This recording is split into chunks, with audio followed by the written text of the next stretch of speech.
Добро вечер. Се обидов вечерашните гости да ги поврзам во еден заеднички именител. И некако како парадокс или како случајност која зборува за некои обратни процеси наспроти нашата тензија дека сите си одат, моите вечерашни гости се вратија од странство да се опробаат во име и за сметка на Македонија некакви собствени убедувања. Едниот е бизнесмен кој се врати од Равена, од Италија.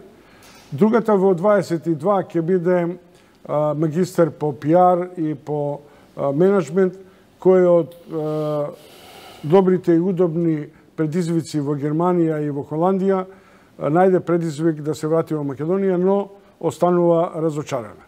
Мојот прв вечерашен гостин кој има тематски приод на дебатава е Фатон Асани, директор на Агенцијата за управување со одземениот имот, или како што најлесно ние го велиме и најчесто сакаме да збираме, конфискуваниот имот. Според Страсбуршката конвенција, конфискуван или одземен имот е казна или мерка изречена од судот по извршена пресуда за казниви дела. Господине Асани, благодарам што дојдовте. Добро вечер. Не ми е тешко од центарот на Скопје тука да дојдете, иако се надевам дека од Равена до Скопје ви е малку потешко да се одвоите од семејството. Но за тоа малку подоцна. Сите, штом се спомне криминалот во Македонија, втората димензија е која ќе им го земеме имотот на криминалците. Притоа агенцијата управува со одземен имот врз основа на извршена и правосилна судска пресуда. Во овој момент, со колкав имот управува вашата агенција?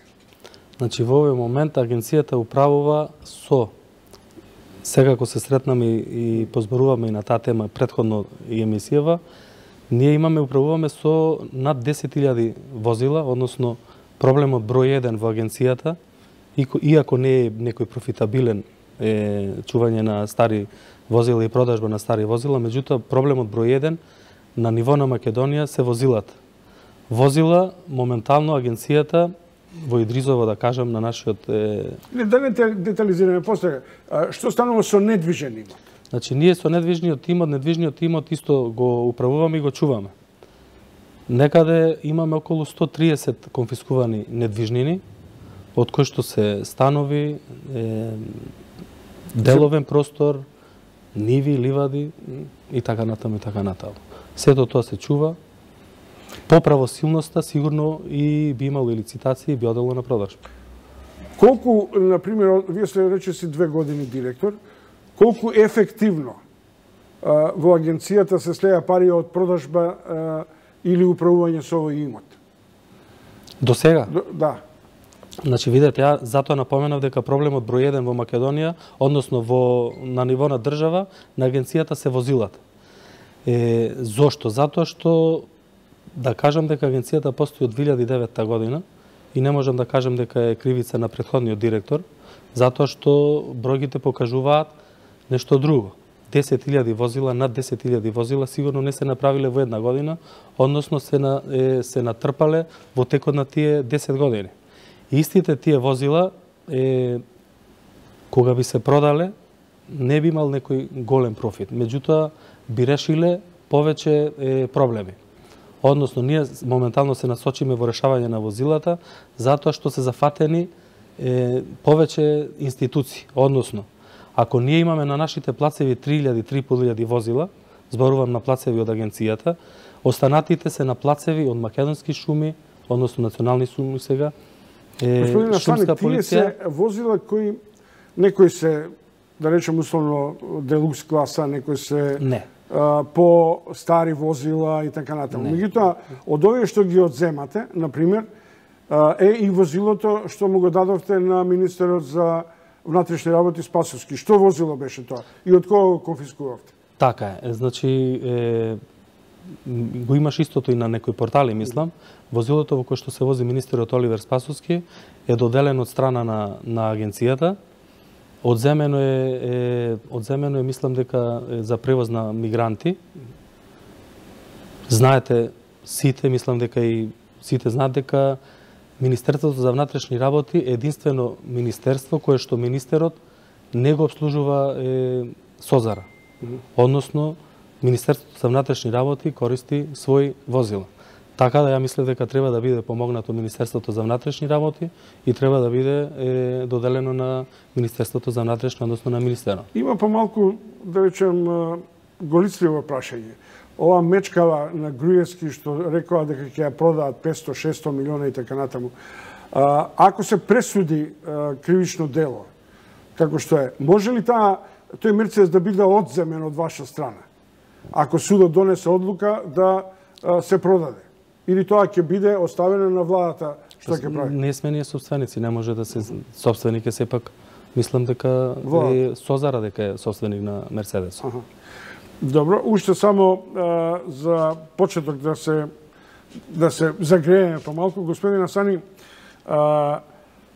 конфискација на имот по судски одлуки има подолг период, рече се една декада. Познати се конфискацијата на имотот на Даравелски, на неговиот компањон Марковиќ. Неговата вила на Водно ја продадовте ли?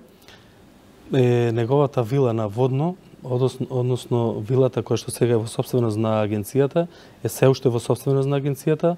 Едно одредено време била дадена под кирија на некоја амбасада, а денес моментално е веќе извршена проценка на истата и мислиме да оди на лицитација. Тоа е овој црногорскиот бизнисмен на кого му се одземени парите, односно имотот.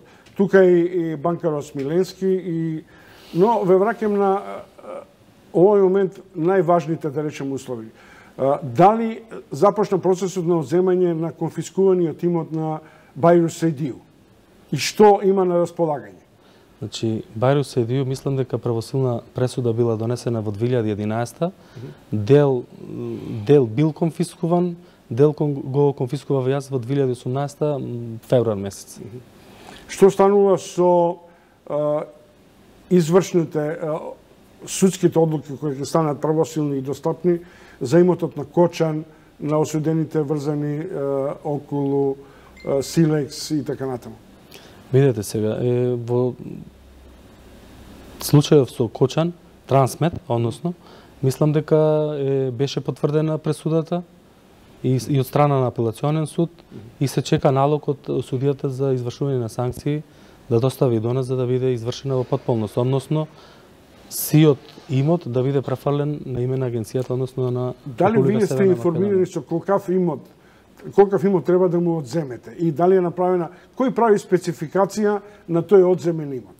Видете, ја колку што знам, мислам дека беше замрзнат од страна на СЈО и од страна на СЈО списоците што е замрзнато и како е замрзнато, кај нас не се дојде. Можам да ви кажам само од послушано дека има над 90 парчиња на градежни машини, недвижен имот, движен имот, меѓутоа што и како детално не знам. За колку пари треба да се компензира? 17-18 милиони евро. Добро. Колку трае постапката од моментот на донесувањето на извршната решение на извршниот судија до дека стигне до вас и до реализација на постапката да се одземе тој имот? Видете, ние сме членки на една БАМИН мрежа, односно на мрежа на агенции од регионов, каде што и годишно една се среќаваме, ланска година беме ние домачини и споделуваме наши искуства.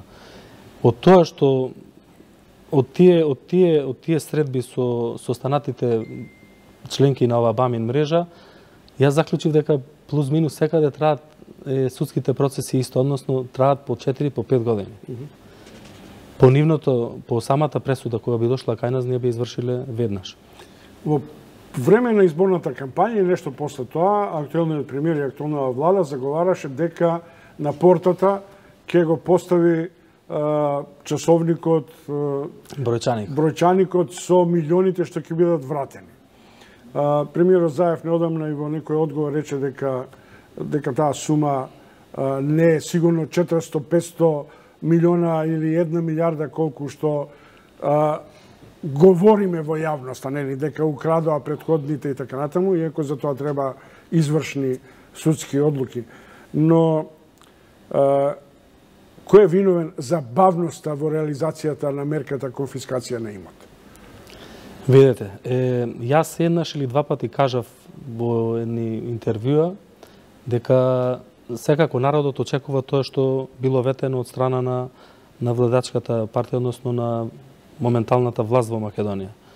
Бројчаникот беше ветен, бројчаникот е поставен, меѓутоа кажав во две интервјуа дека бројчаникот ќе врти тогаш кога судовите ќе вртат.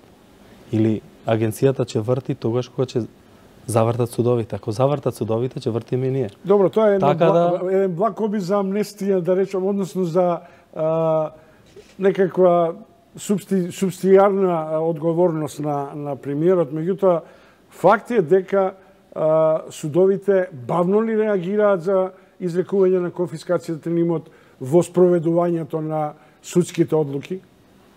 Или со донесувањето на судската одлука мора да има и конфискација на имот? Со донесување секако дека мора да има конфискација и одговорноста е на агенцијата, доколку има пресуда, а не постапува агенцијата, сигурно одговорноста би била на агенцијата. Меѓутоа, ово околу бројчаникот и околу дали врти или не врти, се зависи и од која гледна точка ние сакаме да го гледаме тој бројчаник. Добро. Значи, сигурен сум дека јавноста би била задоволна кога би слушнало некое име кое што се вртеше во бомбите или во изминатиот период од страна на бизнисмени, политичари и останати. Меѓутоа, затоа кажав, зависи од која страна сакаме да го гледаме. Ако сакаме да го гледаме од бројчаникот, од дали се извршуваат пресуди на било какви од криминални действија, можам да кажам дека бројчаникот е веќе завртен. Бидејќи ние како агенција откако сум јас назначен од 3 август 2017 до ден денес се конфискувани некаде околу 1.600.000 евра. Значи далеку сме од стотици милиони. Далеку су, да. Меѓутоа има една работа која ние сме фокусирани на криминалот на белите јакни, политичките елити, однеле од Македонија и така натаму. Меѓутоа забораваме на оној брутален криминал, казнени дела, трговија со оружје, трговија со мигранти, трговија со дроги и така натаму. Имате ли спецификација колкав имот во оружје, во одземени дроги се уништени или сте располагале како одземен имот? Видете, ние 2018 година, декември месец, мислам, беше, организираме јавно уништување на дроги и наркотични средства. Нека да уништиме разни наркотични средства, околу 180-190 килограми. Јавно беше и не беше уништувано од 2015 година. Моментално магазините, можам да кажам дека повторно се магацинот, дека повторно е полни, не е баш некоја информација за радување. Од друга страна, односно, прашавте за оружјето. Оружјето моментално спремаме уништување на оружје за прв пат од како сум јас директор. Се спрема уништување на оружје за 9 јули. Агенцијата работи на принципот на самофинансирање од тоа што ќе продаде и земе или врз основа на буџетско финансирање? На буџетско финансирање. На буџетско финансирање, добро. Вие со какво ауто се возите? Со конфискувано? Ја имам наследено конфискувано возило. Аха. И тоа што е? Како на Оливер Спасовски? Не, поголемо. X6. Наследив X6, меѓутоа наследи. Тоа заради семеното стебло, затоа што ми рекол дека возите... Да, BMW во Италија. Така. Добро. Фатона Сани, директор на Агенцијата за управување со конфискуваниот, односно одземениот имот, уште малку при крај на емисијата. Сега сакам да го представам мојот вечерашен гост по една невообичаена, да речем, биографска линија. Тој е од Малореканскиот крај, така ми реколте? Од Реканскиот крај, да. Живеел преку 20 години во Равена, со дел од семејството, таму и натаму сопругата. И вели дека во Равена Реканскиот крај има колонија од околу 3 до 3.500 мигранти, нели? Добро.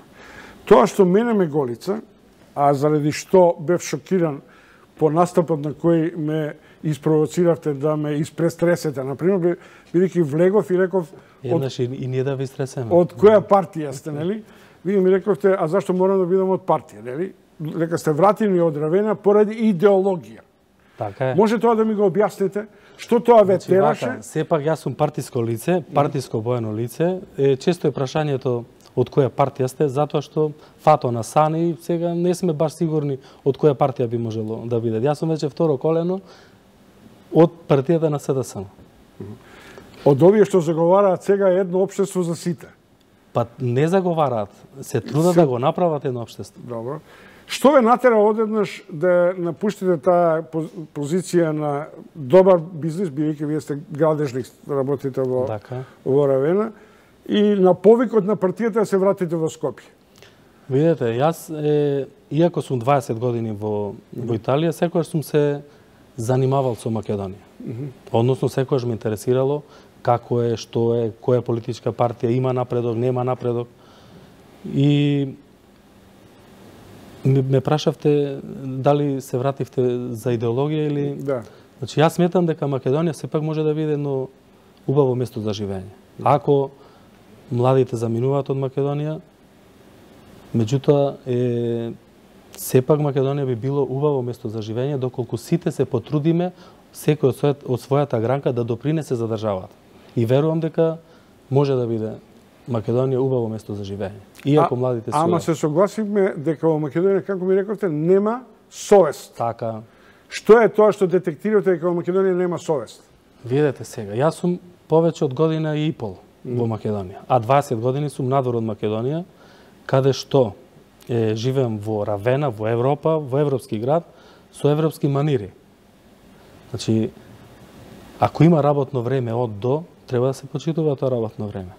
Независно статусот кој е на вработениот, дали е директор или е вработен, ако има работно време, треба да го почитува работното време. Меѓутоа, ние во Македонија правиме работи, зависет од ситуацијата, ако ни пасираат, ако ни се во ред, ако не, значи, треба да се решиме за некои принципи во животот и да земеме некој трг. И ви кажав и повторно ќе го кажам дека во Македонија единствен проблем е совеста на народот. Значи не може да правиме работи што ни одговара дека се во ред. Ако не ни одговарате, сега не се во ред. Лично. Значи секој еден го гледа личниот интерес. Има уште една нитка во ова денешен разговор со Бајле, кога ми рековте дека сте од реканскиот крај, нели? Така. И ја ви реков, според Лимановски сте македонец муслиман. Така. Според Фијат Цановски сте торбеш. А вие ми рековте, зашто да не бидам македонец? Така. Што е сега разликата? Што е разликата? Вака, јас сум живеан во Гостивар од прво одделение до 4-та година гимназија. И за Звонко Михајловски, школски другар, сум торбешот, и за Лирим Незири од моето мало во Гостивар сум торбешот. Меѓутоа, ќе ви го представам во друга форма, јас ќе ве прашам вас. Ако мојот син се вика Сани Енгин и е роден во Италија, 2003 година, 11 септември, од татко и од мајка државјани на Република Северна Македонија. И тој ист Асан Енгин, италијанците го молат да биде италијанец. Тогаш зошто ние истиот тој Асан Енгин, која доаѓа во Македонија, си има проблем? Зошто? Затоа што ем го прашуваме што е по националност, ем му одговараме што е по националност, односно се трудиме да погодиме што е по националност.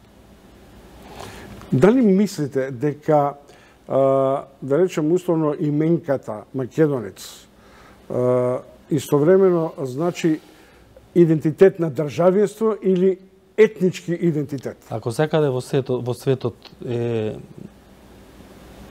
вака, има и друг пример. Во Турска дали се сите муслимани? Не. Па зошто се сите турци? Не, по таа паралела можеме многу да правиме. Сепак на оваа тема би била интересна тема која што навистина треба да се дискутира. Зошто? Затоа што јас ви реков дека македонец муслиман можам да видам само ако вие се декларирате како македонец христијанин. Меѓутоа, јас да се декларирам како македонец муслиман, а вие да сте само македонец, тогаш не е во ред. Значи, треба да разјасниме на државно ниво што значи македонец, што значи Македонија. Синове прашува што е. Предполагам дека имате некакви припадности на одбележување на муслиманските празници, кратам. Прашува што сум јас на таа возраст на која? Син ми, ако јас познавам Македонија по незиното знаме, знае дека сме од Македонија, знае дека сме македонци. Меѓутоа, пак повторувам, оваа тема треба и да се разјасни на државно ниво, да се објасниме што значи македонец. Значи, според мене не значи македонец дека е еднакво на христијанин.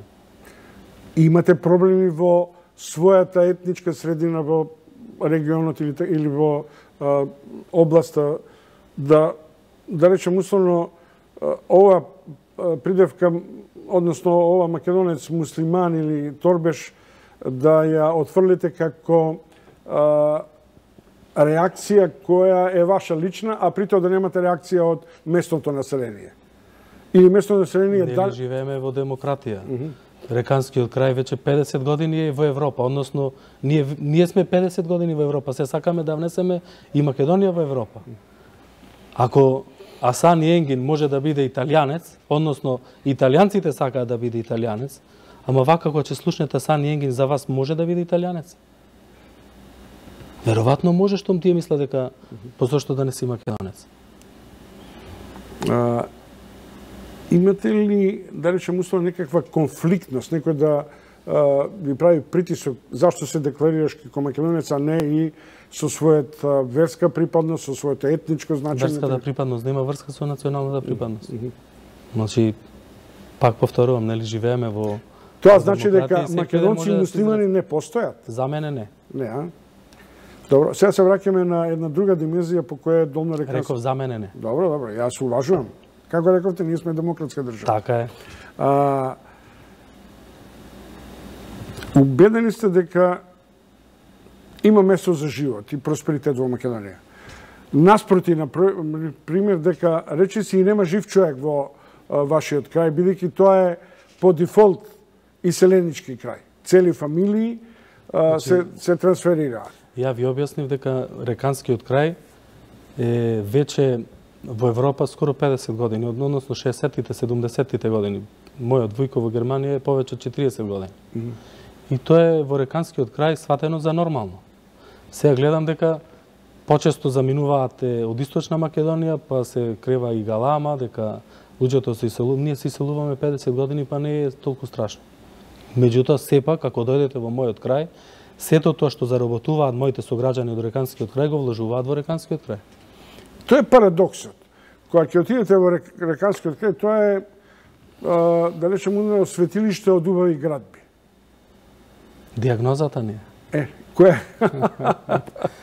што е тоа што не влече, не ве влече, освен во тип на недвижности, да се инвестира во развој на некаква гранка од која ќе се носи добар профит. Не знам дали ќе биде сточарство, дали градинарство. Реканскиот народ секогаш барал некоја сигурност.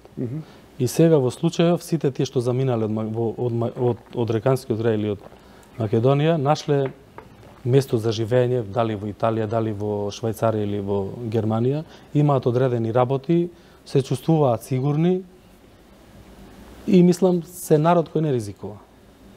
Зборувам за Реканскиот народ.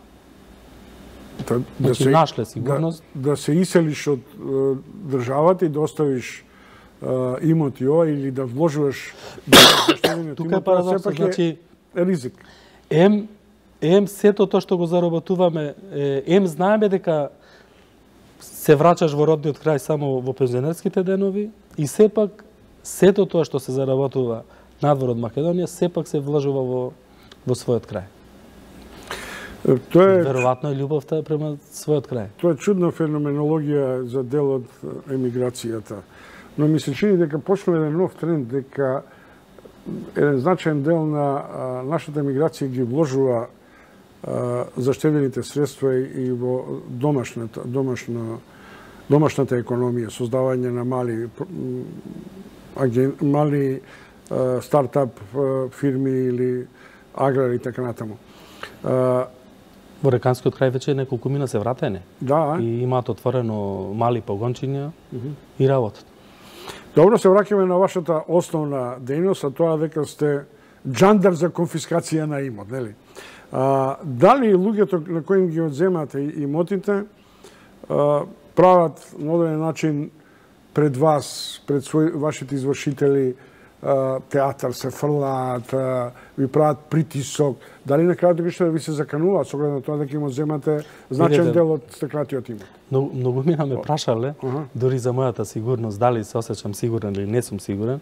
Сега е, или безбеден не сигурен.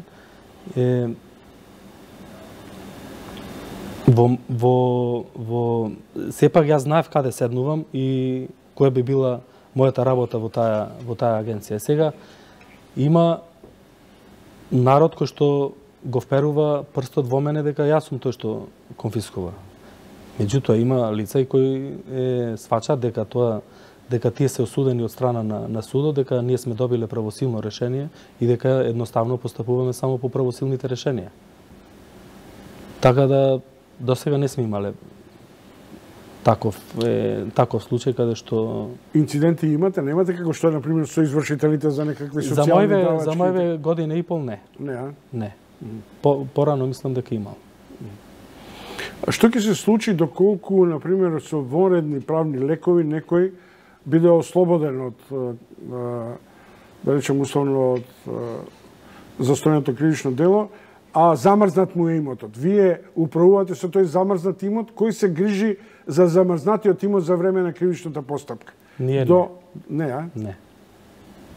Ако го замрзнат СЈО, не знам. Ние не, како агенција не. Обично кога се вели конфискација на имот, мислиме земјиште, згради, недвижен имот, пари и така натаму. Но има денеска други инструменти на плаќање, обврзници, акции. Дали со тој тип на софистицирани облици на финансиски трансакции се занимавате и морате да водите сметка за нив? Ние имаме конфискувано, значи пак се повторувам во моје време, некаде акции во вредност од 130.000 евра. Значи првично агенцијата настапува по банкарските сметки. Доколку некој е осуден со правосилно решение, ние пуштаме по сите банки допис каде што бараме известување за неговата состојба, банкарска состојба во банките. Доколку се најдат парични средства, се конфискуваат. Ако е правосилното решение поголемо од тоа што сме нашле во банките, тогаш оди на проширена конфискација, односно на конфискација на недвижни ствари. Имате ли инструменти на меѓународна правна помош во која, например, да се конфискува имот од банкарски сметки за дела во кои е просудена вина, например, за овие бизнесмени кои ги чуваат парите во странски банки, во странски агенции? Ние имаме само еден случај каде што сега сме во текст со Министерство за правда, каде што има еден случај каде што треба се конфискуваат 500.000 евра, мислам, во Германија. И ние гледаме и бараме инструменти и механизми за да дојдеме до тие парични средства да ги вратиме. Како стигнате до таа сума? Судот или вие? Судот, судот. Значи ние не сме истражители. Што ќе правиме со толку автомобили? Ќе ги продавате за отпад? Видете, значи започнаме со автомобилите, можеме да го продолжиме разговорот со автомобилите. Автомобилите се над 10.000 автомобили во цела Македонија. Гледаме да го решиме проблемот на останатите институции, односно на Царинска управа, на Шумска полиција, Македонски шуми, на МВР, каде што нивните плацеви се зафатени со наши возила. Јас отпочнав постапки на продажба на тие стари возила за старо железо и можам да кажам дека ако досега во 10 години постоење на агенцијата, ако имало да кажам 8 продажби на старо железо, 4 се направени во рок од година и пол. Како што на Спасовски му подарите, да речем, условно службено возило луксузно. Дониравме, не? Дониравте. Зошто овие другите не ги дадете по општини, инспекции и така натаму? Значи, пак откако јас сум директор, имаме доделено 300 возила. Значи, доделени се возила на разни државни институции, со доставени пишани барања, управниот одбор ги разгледува и по приоритет ги доделува. Значи, имаме помогнато од болници, од дирекции, од агенции, од министерства. Можем да кажем дека Македонија Паде имаме помогнато доста. Може би имаме доделено возило, баш гледав и податоци, некаде имаме доделено возило на Македонија Пат и ја имаме помогнато со над 250.000 евра. Или вкупно го имаме заштедено државниот буџет некаде повеќе од 1.000.000 евра со возила на кои што сме доделиле на државни институции. Добро, Фатон Асани, директор на Агенцијата за управување со конфискуваниот одземениот имот по сторени кривични дела. Почнеме со тоа што е негова преокупација, тоа е што ќе правиме со парите, автомобилите, недвижниот имот. Тешко се стига до милионите кои обично народот ги очекува, но лично сакам да прашам, ќе се вратите во Равена или ќе си го донесете семејството од Равена во Македонија, бидејќи, како рековте, има место за добар живот? Видите, ја ви кажав дека верувам дека Македонија може да биде убаво место за живење и затоа и сум дојден. Да помогнам и зошто да не вратам и фамилијата. Добро, и благодарам и посакувам успех и во работата и во на личен и семејен план. Тоа беше Фатон Асани, чии разговор, делот тој разговор колку конфискуван имот има на располагање во агенцијата, ќе имате можност да гледате и во вестите во 20 часот. Јас таму со Александар Петревски ви го презентирам најновиот преглед на најзначајните настани и теми од нашиот социјален и политички живот и бидете и натаму со Студио 1 и со вестите во 20 часот. И благодарам уште еднаш. Благодарам и на вас.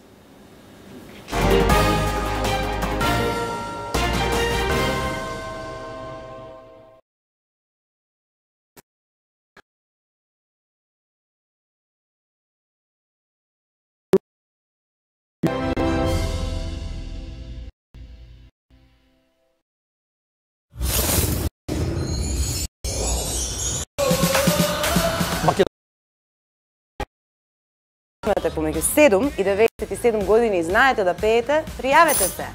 Пријавете се во најголемото македонско музичко талент шоу. За само македонската музичка сцена. Станете популарни. Тргнете по патот на големите звезди и станете звезда. Звезда број 1 на 1 ТВ.